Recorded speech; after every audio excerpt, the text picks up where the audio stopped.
So after using this for quite a while now, what do I really think of the Nikon ZF? I know I bitched about the plastic bottom. Again, once you put on the grip, it doesn't matter.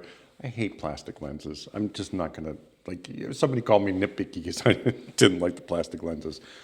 When you put plastic with metal, shit happens. I don't like them. But quality-wise, the image quality-wise, I think they're great. It's just a nice system. I personally think this is going to be one of those cult classics like the Fuji X100V. I really do. I just, yeah, buy yours. At this price, with the quality components and the image quality and the sensor, it's fantastic. There's just no denying it. It's so much fun to use, but on the same breath, it's gonna be a professional camera for a lot of people. I know it's not a Z8 or a Z9. Not everybody needs that. And the funny thing is I was just watching Matt Granger, and he dropped his Z9. And from what it sounded like, it wasn't that big of a drop. But his lens was off, and the protective shutter mechanism broke. And for a small drop like that, for a flagship camera, for a camera that can handle anything, that should have never happened. So it took him many, many weeks to get it fixed, and $400+. I miss the quality of the old days. I know it's never gonna come back. That's why I bitch about the plastic. Simple as that. But new cameras today, they need to cut corners in any which way, shape, or form they can. But with a Nikon or ZF or Z9 like he has, I just think that shouldn't have happened. It's just my opinion. And I wasn't there. I don't know what kind of drop it was. I'm just giving my opinion about it.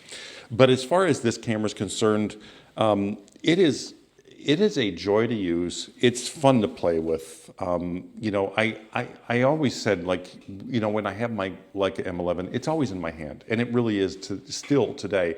I'm constantly playing with it, but I'm playing with this one just as much because it is such a nice camera, and it offers so much. As far as I don't give a shit what price point it's at. It is a fantastic camera, but at $2,000, man, you can't beat this thing. And remember, I know more megapixels, like the mental thing with everybody, but 95% of the work I do, I can use 24 megapixels and get away with it. Honestly, I really can. The autofocus system is just stupid easy and really good. Take that with a grain of salt because I am coming from a manual focus camera. But there's just nothing I don't like about this camera. It really is fantastic. I know people bitch about the ISO, that you have to dive into the menu to do this or that. Who cares? How often do you switch back and forth? How often do you have to be that quick? Learn your camera, know your menu system, and it'll be a lot easier for you.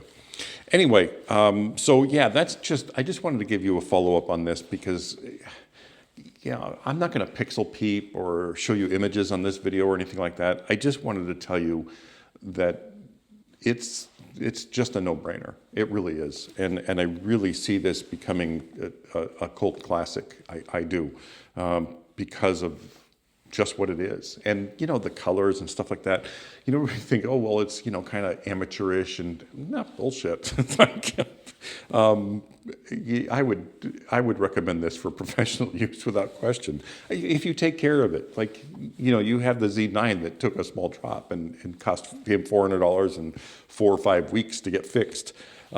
Take care of your gear, everybody that wants to be cool and not use a strap, be a nerd, use a strap. You won't drop it. Anyway, that's it for today. I just wanted to share that with you because I'm really enjoying this thing.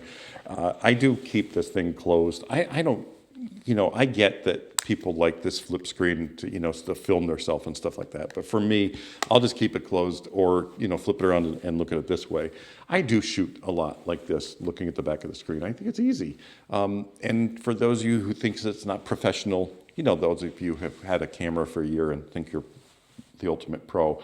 You know, every photo I took growing up was looking down at the camera, not up like this, because I use Hasselblads, and you know, we look down at our screen.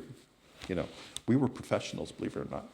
Anyway, so yeah, if you have any questions about this or reservations, I know there's a bunch of videos going to go through all the little things and what they like and the deal breakers. You know, there is none, honestly. Most of us are not as good as this camera can produce. That being said, well done, Nikon. Beautiful, beautiful camera. Thanks for watching, as always. If you have any questions, leave them below. Just a definite keeper. And don't get me wrong, the 40mm f2, it's a great lens. And, you know, if you're not going to be taking lenses on and off all the time, you know, that plastic on metal is not really going to matter. You put it on, keep it on, who cares? I do have the 28, but I'm going to use my Z 1.8 lenses more than I'm going to use the plastic lenses, just because I do switch lenses every once in a while. That's just my opinion. Thanks for watching. Have a great day.